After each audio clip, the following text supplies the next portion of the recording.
10 second का फासला। चलिए शुरू करते हैं एक मज़ेदार कहानी। बाहरी दुनिया से पूरी तरह कटी हुई उस बेसमेंट लैब में केवल कंप्यूटरों की हल्की गुनगुनाहट और मशीनों की ठंडी रोशनी थी। इलियास अपनी कुर्सी पर झुका हुआ था। उसकी थकी हुई आंखें स्क्रीन पर दौड़ती ध्वनि तिरंगों को देखती रहती थी। वह एक अनुभवी ऑडियो फोरेंसिक एक्सपर्ट था जिसने अपनी आधी जिंदगी आवाज़ों के पीछे छुपे रहस्य को सुलझाने में बिता दी थी। उसके बगल में सारा बैठी थी जो अपने तेज तर्रार तकनीक और कोडिंग के हुनर से इलियास की सबसे भरोसेमंद बन चुकी थी। यह टेप अजीब है, इलियास सारा ने फुसफुसाते हुए कहा।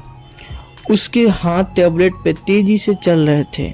यह 1994 के बंद पड़े केस की फाइल से मिली है, लेकिन इसकी फ्रीक्वेंसी ऐसी लग रही है जो अभी अभी रिकॉर्डिंग किया गया है। इलियास ने हेडफोन ठीक किए और प्ले बटन दबाया।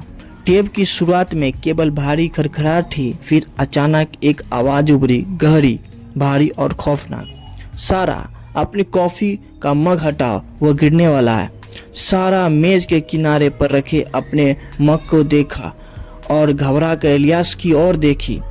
ठीक 10 सेकंड बाद सारा की कोहनी अनजाने में मग से टकराई और कॉफ़ी मेज पे फैल गई। इलियास का चेहरा सफ़ेद पड़ गया। यह कैसे मुमकिन है? यह 30 साल पुरानी रिकॉर्डिंग है। उसने टेप को रोकने की कोशिश की, लेकिन मशीन उसके नियंत्रण से बाहर थी। टेप चलता रहा। इस बार आवाज़ और साफ थी।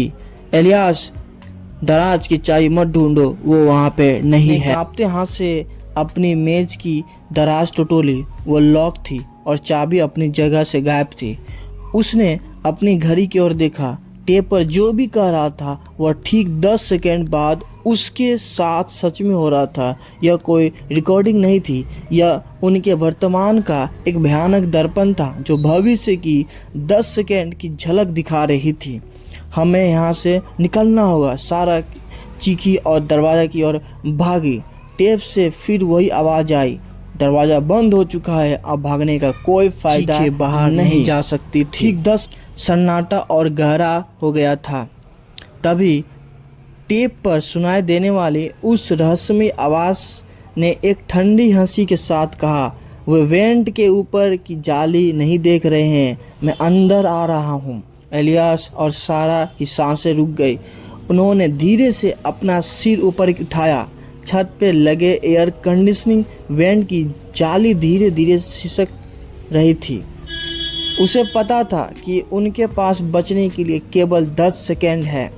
जैसे ही उनकी गिनती 1 पर पहुंची, वो वेंट की भारी जाली फर्श पे गिरी और अंधेरे में से एक काली परछाई नीचे उतरी। टेप पर अंतिम आवाज़ गूंजी, समय समाप्त। कमरे की लाइट गुल हो गई और केवल उसी पुरानी टेप की बीप की आवाज़ गूंजती रही। इसी की तरह हमारी कहानी का अंत होता है। और आपको अच्छा लगे तो please subscribe, like and share.